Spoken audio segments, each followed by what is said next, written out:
So ladies and gentlemen, welcome to my channel. So pale kuna Dagoretti police post. Wajamaa ajane mliusi. Ni bulanda. Unasikia huko Dagoretti police post. Wajaste waliingia wakatoka na Shang Kobwang. Yani manmanu waliingia huko wakatoka na Moko 5 na wakaingia. Wajamaa mnaenda mnaiba mpaka gani 5 mnaingia. Jamaa jana naye mlikuwa mkoera. Si ati nini? Jana ni kama mlikuwa mmekasirika. Juni bulanda man. Wajamaa mnapata wapi kareja ya kuingia kwa njizi? Hiyo ni police post. Mnapata wapi kareja ya kuingia kwa police post wajaste? Mnataka na Mashang. Hizi vitu tunaanga tu kwa movie. Mimi nakwambia ni bulanda. Unasikia siasa amejam mpaka nawaita terrorist. Siasa nasema nyinyi ni terrorist. Cabinet secretary wa interior anasema nyinyi ni terrorist. Mimi nakwambia Believe me or not, pale Dagoretti police post kwa zile protests zilikuwa, wasee walisanya 5 guns from the police post. Like watu wako na hiyo psych ya kuingia kwa police station na kuwai 5 guns. Unanipata?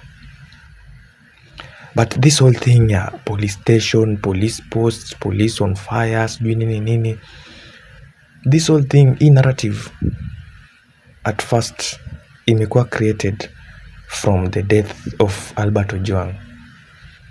Juu swali ni Albert Ojwang aliuawa wapi? Ni kwa police station, Central Police Station. So the whole beef between citizens and police stations na police posts ni from the death of Albert Ojwang. But the real deal and tuna fight nayo ni the government. But since the government is using the police vibaya, so vita lazima ianzie chini. Juu tukienda pale streets hatukutanangi na MP wakiturushia tear gas. Wanakuwaga wametuma polisi. So the whole thing ilianzia hapo. So paka justice ya wase wote ifanyike. But hiyo ya kuiba mabunde police station ni very risky. Kwa sababu mabunduki zikiibwa police station, kuzipata lazima watazipata wakiamua kutafuta. Na of which nashuku watu wenye watapatikana nazo si wale wenye waliiba. So inamaanisha kuna ngori mahali. Juu mtu mwenye aliiba anajua vizuri sana hizi vitu zitakujiwa.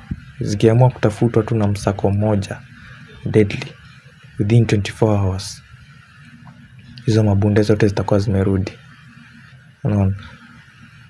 Sasa kuna vile mtu anaweza chukua na apeleke kwa mtu, ama mtu aiweke kwao na huyo mtu adisappear.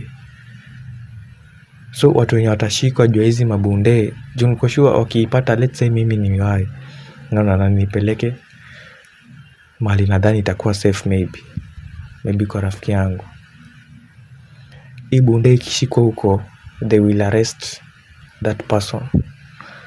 So mimi mwenye nitakuwa commit the crime nitakuwa escape. So hiyo ya kuiba mabunde nini hiyo support. But hizi zingine hizi za kufight back now, like tuseme tunaenda kutafuta justice au wanaanza kutupiga marisasi, tear gas, hiyo ya kufight back 100% in it.